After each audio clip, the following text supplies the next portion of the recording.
Welcome to KV classes. चलिए तो देखिए, पिछले लेक्चर में क्वेश्चन नंबर 10 तक सॉल्व कर लिए थे। अब हम देखते हैं क्वेश्चन नंबर 11। तो देखिए क्वेश्चन नंबर 11 में क्या है। Find out the value of perquisites of motor car provided to the employ and own by the employer in the following cases. First case है large car, all expenses are one by the employer which are 1 lakh per annum. The cost of car is rupees 5 lakh. The car is solely used for private purpose of the employee. B case a large car mean for both private and official use. All expenses are borne by the employer. C case a small car है mean for both private and official use. All expenses are borne by the employer and chauffeur is also provided free of charge. Then D case is a large car mean for both official and private purpose. Private expenses are borne by the employee. तो देखिए first वाला case में क्या है, large car है और जो भी एक्सपेंस है जो कौन बॉर्न कर रहा है, एम्प्लॉयर कर रहा है। एंड पूरे एंड ये जो कार है वो सोली किस यूज के लिए दी गई है, प्राइवेट पर्पस के लिए। तो जब प्राइवेट पर्पस के लिए कोई भी स्मॉल या लार्ज कार दी जाती है तो देखिए उसका हम वैल्यूएशन करते हैं, जो भी एक्चुअल एक्सपेंसेस इनकर्ड होते हैं रनिंग एंड मेंटेनेंस पर। तो expenses on running 1 lakh plus हम उसमें ऐड करते हैं 10% कॉस्ट ऑफ कार। तो कार की कॉस्ट थी 5 लाख, 5 लाख का 10% 50,000। तो 1 लाख प्लस 50,000 अपना वैल्यू ऑफ कार निकल के आएगी, जो टैक्सेबल होगी वो होगी 1,50,000। बी केस देखिए, बी में क्या गिवन है। बी केस में दिया है कि भाई लार्ज कार है जो कि बोथ पर्पस के लिए दी है, private and official purpose, and expenses employer born कर रहा है। तो जब एक्सपेंसेस एम्प्लॉयर बॉर्न कर रहा हो एंड लार्ज कार हो और बोथ मिक्स यूज के लिए दी जा रही हो, तो फिर आपकी वैल्यू ऑफ कार होती है 2400 पर मंथ। तो 2400 इंटू 12, 28,800 होगा आपका value of car. C case देखिए, सी में स्मॉल कार है, मिक्स यूज के लिए है एंड एक्सपेंसेस एम्प्लॉयर बॉर्न कर रहे हो, साथ में चौफियर, चौफियर मींस ड्राइवर भी दिया जा रहा फ्री ऑफ चार्ज। तो 1800 होती है स्मॉल कार की वैल्यू। तो 1800 पर मंथ होती है, तो 1800 इंटू 12 प्लस 900 पर मंथ होता है चौफियर का चार्ज। तो 900 इंटू 12 दोनों का ऐड करके अपना निकलेगा 32,400, जो आपकी वैल्यू ऑफ कार होगी, जो कि टैक्सेबल होगी।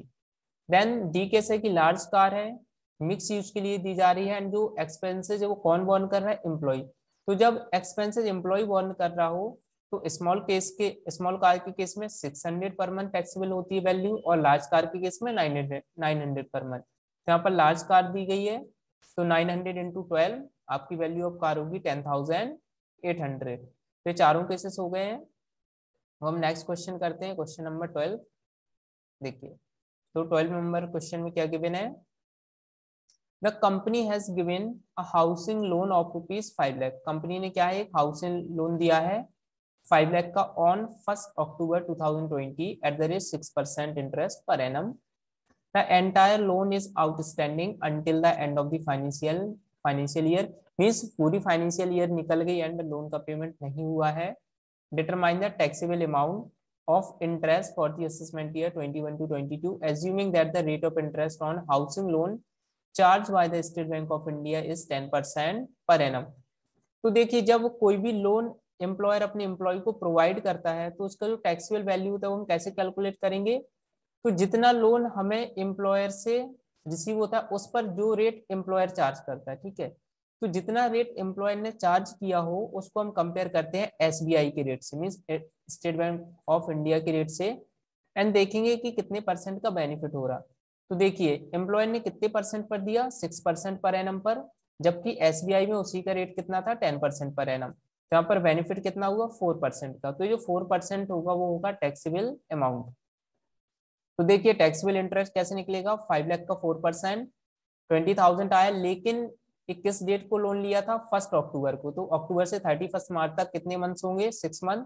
तो 6/12 कर देंगे तो आपका टैक्सेबल इंटरेस्ट निकल के आएगा 10,000 रुपीज। तो देखिए इंटरेस्ट के केस में सिंपल है, हम एसबीआई के रेट से कंपेयर करेंगे जो एम्प्लॉयर दे रहा उससे, एंड देखेंगे कि कितना बेनिफिट हो रहा है एम्प्लॉय को। नेक्स्ट क्वेश्चन देखिए, क्वेश्चन नंबर 13। इसमें क्या गिवन है, Mrs. R is an employee getting a monthly salary of rupees 40,000 plus a DNS pay of rupees 4,000 per month. She contributed 15% of her salary and DNS pay to a provident fund to which her employer contributes an equal amount. Interest on the provident fund is determined at the rate of 12% per annum, which amounted to rupees 72,000 for the previous year. She paid professional tax rupees 2,000. And what will be her taxable salary for the assessment year 21 to 22 if the provident fund is first A case है recognise and B case है unrecognised. तो यहाँ पर देखिए सारी information given है और यहाँ पर दो केसेस दिए कि अगर भाई प्रोविडेंट फंड रिकॉग्नाइज हो तो उस केस में क्या टैक्सेबल सैलरी होगी और अगर अनरिकॉग्नाइज प्रोविडेंट फंड हो तो उस केस में क्या टैक्सेबल सैलरी होगी। पहले तो हम करते हैं कंप्यूटेशन ऑफ टैक्सेबल सैलरी। एक साइड हमने लिखा है अपना रिकॉग्नाइज, दूसरा है अनरिकॉग्नाइज प्रोविडेंट फंड। तो देखिए सैलरी कितनी थी 40,000 पर मंथ, तो 40,000 इंटू 12, डीएनएस पे था 4,000 पर मंथ, तो 4,000 इंटू 12, तो दोनों केसेस में ये आ जाएगा 4,80,000 एंड 48,000। इसके बाद देखिए जो एम्प्लॉयर का कॉन्ट्रीब्यूशन है प्रोविडेंट फंड में वो कितना एग्जाम्प्ट रहता है 12% तक, लेकिन यहाँ पर एम्प्लॉयर कितना कॉन्ट्रीब्यूट कर रहा है 15%, तो यहाँ पर 3% क्या होगा टैक्सेबल होगा, तो 15 माइनस 12 3% टैक्सेबल होगा। तो देखिए टोटल कंट्रीब्यूट कितना किया हुआ है, तो देखिए यहाँ पर टोटल कंट्रीब्यूशन की अमाउंट कैसे निकलेगी, तो जो सैलरी का 3% होगा वो यहाँ पर टैक्सेबल होता है। तो देखिए जो एम्प्लॉय की सैलरी है अगर उसका 12% अमाउंट तक एम्प्लॉय ने कंट्रीब्यूट किया है तो वो एग्जेम्प्ट रहेगा, अगर 12% से ज्यादा कंट्रीब्यूट करता है तो वो टैक्सेबल होगा। तो यहाँ पर उसने कितना कंट्रीब्यूट किया है 15%, तो 3% टैक्सेबल होगा। एंड सैलरी अपनी कितनी है, सैलरी है 4,80,000 प्लस 48,000, इन दोनों का टोटल निकलेगा 5,28,000, तो 5,28,000 का 3% आएगा अपना 15,840। अगर ये सिर्फ रिकॉग्नाइज प्रोविडेंट फंड के केस में होता है, अगर अनरिकॉग्नाइज प्रोविडेंट फंड में कंट्रीब्यूट किया है एम्प्लॉयर ने तो वो एग्जेम्प्ट रहेगा, वो बिल्कुल भी टैक्सेबल नहीं होगा।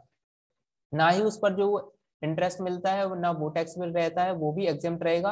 अब देखिए इंटरेस्ट रिकॉग्नाइज प्रोविडेंट फंड पर एग्जेम्प्ट रहता है 9.5% तक, लेकिन यहाँ पर कितना मिल रहा है उसे 12% के रेट से, तो 2.5% क्या होगा टैक्सेबल। टोटल अमाउंट कितना था 72,000 रुपीज निकला जब उसने 12% के रेट से इंटरेस्ट चार्ज किया, तो 72,000 इंटू 2.5 अपॉन 12, 12 हमने डिवाइड में इसलिए किया क्योंकि जो 72,000 रुपीज है ये 12% अमाउंट है, तो इसका 72,000 का 2.5% निकला अपना 15,000। तो जो ग्रॉस सैलरी आई वो निकली है 5,58,840, ये रिकॉग्नाइज के केस में, अनरिकॉग्नाइज के केस में आएगी 5,28,000। अब इसमें से टैक्सेबल निकालने के लिए हम क्या करते हैं डिडक्शन लेस करते हैं अंडर सेक्शन 16।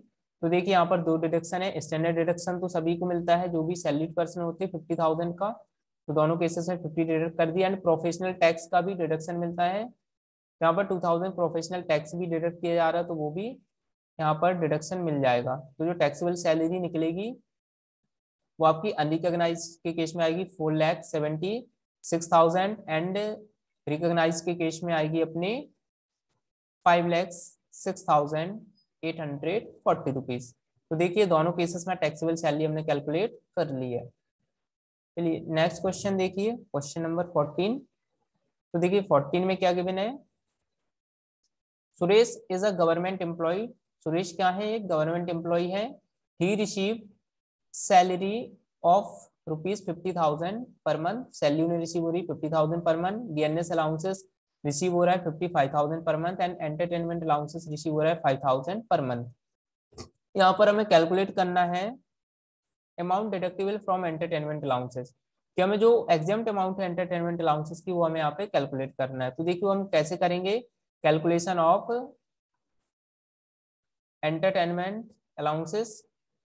तो देखिए list of the following is exempt, इसको हम 3 पॉइंट्स में निकालते हैं। फर्स्ट पॉइंट होता है एक्चुअल अमाउंट रिसीव, तो एक्चुअल एचआरए रिसीव हो रहा है, वो एंटरटेनमेंट रिसीव हो रहा है 5,000 पर मंथ, तो 5,000 इंटू 12 60,000 रिसीव हो रहा।